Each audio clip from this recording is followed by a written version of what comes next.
Hare Krishna, Krishna Krishna, Hare Hare Ram, Krishna. Hare Ram. We can start reading Srila Prabhupada Lilamrita now. Om Ajnanatimirandasya Jnananjana Shalakaya Chakshurunmilitam Yena Tasmai Shri Guruve Namaha. Continuing to read Srila Prabhupada Lilamrita. The courtyard was paved with concrete geometric sections and encircled with shrub gardens and tall trees. There was a picnic table, a cement bird bath, and a bird house on a pole. And near the center of the courtyard were two shrub gardens. The courtyard was bordered north and south by high walls and front and back by the two tenements. The patch of sky above gave relief. Overlooking the courtyard from the rear building of 26 Second Avenue was Prabhupada's second floor apartment, where he would now live, work, and worship.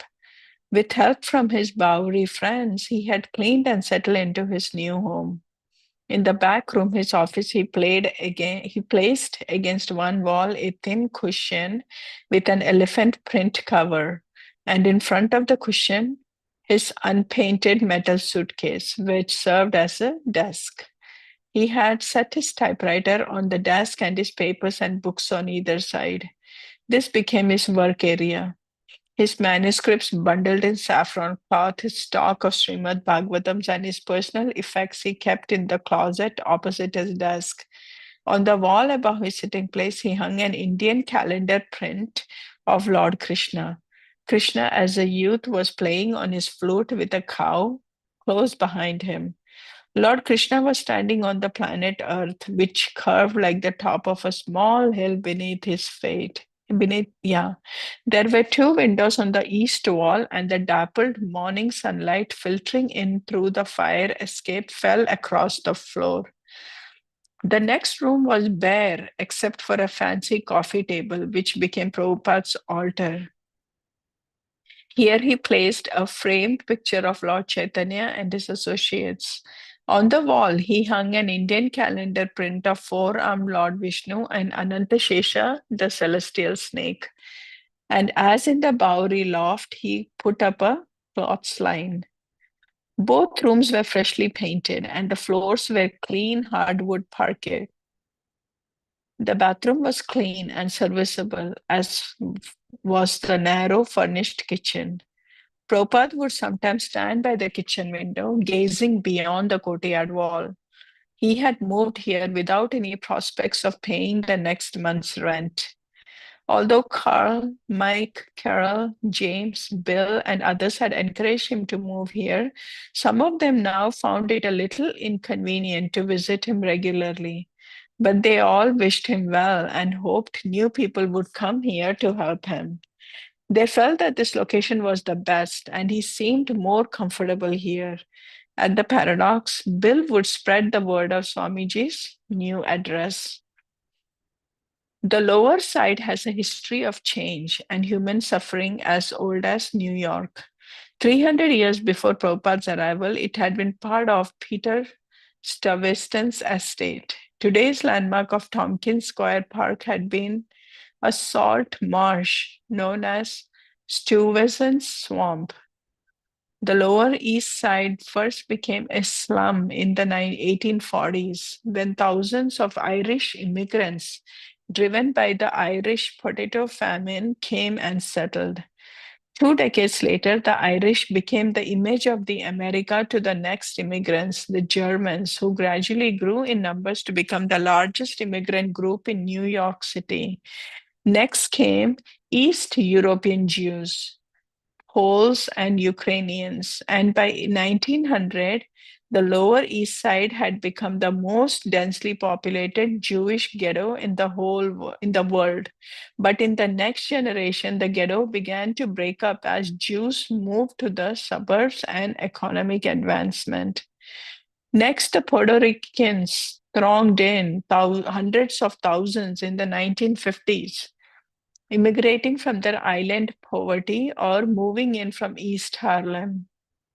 They and the Negroes from Harlem and Bedford Stuyvesant, who arrived next, were the new groups who, along with the Poles and Ukrainians, populated the 2 square miles of tenements and crowded streets that formed the Lower East Side slums in the 1960s.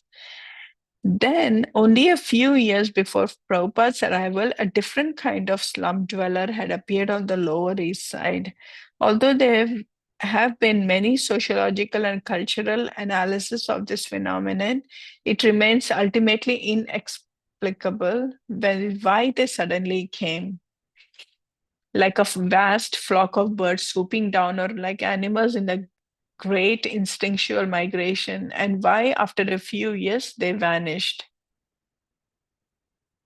At first, the newcomers were mostly young artists, musicians, and intellectuals, similar to the hip crowd of Prabhupada's Bowery days. Then came the young middle class dropouts. Because living space was more available and rents were lower than in nearby Greenwich Village, they concentrated here on the Lower East Side, which in the parlance of the renting agents became known as the East Village. Many even came without finding a place to live and camped in the hallways of tenements. Drawn by cheap rent and the promise of Bohemian freedom, these young middle class dropouts, the avant garde of a nationwide youth movement soon to be known in the media as hippies, wandered to the Lower East slums in living protest against America's good life of materialism. As if responding to an instinctual call, younger teenage runaways joined the older hippies, and following the runway came the police, counselors, social and welfare workers, youth hostels, and drug counseling centers. On St. Mark's Place, a new hip commercialism sprang up with head shops, poster shops, record shops, art galleries, and bookstores that carried everything from cigarette papers to hip cloths and psychedelic lighting. The hippies journeyed to the Lower East Side in full conviction that this was the place to be, just as their immigrant predecessors had done. For the European immigrants of another age, New York Harbor had been the gateway to a land of riches and opportunity as they at long last set their eyes on Manhattan skyline and the Statue of Liberty. Now in 1966, American youth thronged to New York City with hopes of their own and feasted on the vision of their newfound mystical land, the Lower East Side slums. It was an uneasy coexistence with hippies on one side and Puerto Ricans, Poles, and Ukrainians on the other. The established ethnic group resented the newcomers who didn't really have to live in the slums, whereas they themselves did. In fact, many of the young newcomers were from immigrant families that had struggled for generations to establish themselves as middle class Americans. Nevertheless, the youth migration to the Lower East Side was just as real as the immigration of Puerto Ricans or Poles or Ukrainians had been, although the motives, of course, were quite different. The hippies had turned from the suburban materialism of their parents, the inane happiness of TV and advertising, the ephemeral goals of middle class America. They were delusioned by parents, teachers, clergy, public leaders, and the media, dissatisfied with American policy in Vietnam, and allured by radical political ideologies that expressed America as cruel, selfish, exploitative giant who must now reform or die. And they were searching for real love, real peace, real existence, and real spiritual consciousness. With that, we can end today's reading. So here is really giving a little bit of history about how that's the East Village came to existence and how it was really forming everything.